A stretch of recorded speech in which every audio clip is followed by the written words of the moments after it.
आसु आसु हठात मोर एमती कौन होगा जी बापा ये बसिक मोर गोड़े तेल लगे दौरान और भिडियो देखिए किए भी खराब कमेंट करेंगे कि एत बड़ पिला बापा आज भी तुम गोड़ घसी दौरान तो भिडियो शेष जाए देखो तो आपने जानीपर। हेलो एवरीवन जय Jagannath welcome back to another mini blog. तो जेहेतु पूर्व वीडियो रे आपने जो देखते जानते कि घर को जीवार था एमती मोर एग्जाम ड्यूटी था तो आसिकी गला बेलू बहुत लेट हम भाविक एग्जाम ड्यूटी सर मात्रे मुझे पलि आसबि जेहेतु दुईटा बस चेंज करार अच्छी तो जब बस छाड़देवी तो मतलब बहुत लेट हो तो यह भाविक मुझे जल्दी बाहरी पलि आसती एग्जाम सर किंतु तथा मुझे बस धरी पार नी बस पलैया तो भाविक एकाथरे खियापिया करके फ्रेश होगी जी ये देखिए आम अन्न स्टाफ मैंने आसीगले तो मुझे जाकि खाई दहीबड़ा टे रूम फ्रेश होकर आसली और समस्त ये बस को वेट करते समस्त गोटे बस ही जीव बाकी मुझे दुईटा बस बदल तीनटा बस जावाक मत पड़ो तो ये गोटे बस आसली कॉलेज पाखर पुणी स्टाण्ड रू गोटे बस धरबी कटक पुणी गोटे बस धरिकी मो स्टपेज को आसली तो स्टपेज पुणी मत घर बापा जाकि आने तो ये देखिपे भ्यूटा भी बहुत ही सुंदर था जेहतु वर्षा पाग को पहाड़ एरिया तो भ्यू को एंजॉय करी मुझे पहुँची जाइए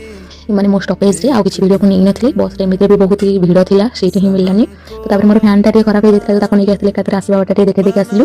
घर को आसला घर खाଇବା सब स्टार्ट होगा मोर ये देखिपे माने कषि नड़िया ही स्टार्ट है ये मोर पुतरा सहित मुझे खाऊली देखिपे तो केमती खाऊँ तो भिडियो जब आपने कंटिन्यू रही सपोर्ट करेंगे निहाती मु आगु को समस्त भिडियो आनी भल भल भिडियो आने को ट्राए करी तो ये मोर खाଇବା स्टार्ट होता आउरी पूरा घर खाଇବା स्टार्ट होगा भात चिकेन अंडा सहित शाग आमर था भेंडी भजा घर को आसले ही खाଇବା तो सब मिलवा बस मुझे 3-4 घंटा जो ठिया होकर आसी तो एत जो काटुला तो बापा ये मतलब तेल लगे देते जिते बड़ हूँ आम बापा माँ पाखे तो सब छोट हाँ हुए तो बयस है आम सेवा करवा कथा कितु से भी सेमती केयर नि छोट छुआ परिका जिते मना कले भी तो बापा माँ मन तो बुझे तो भिडियो एंड कर भिडियो भल लाइक सब्सक्राइब करें थैंक यू।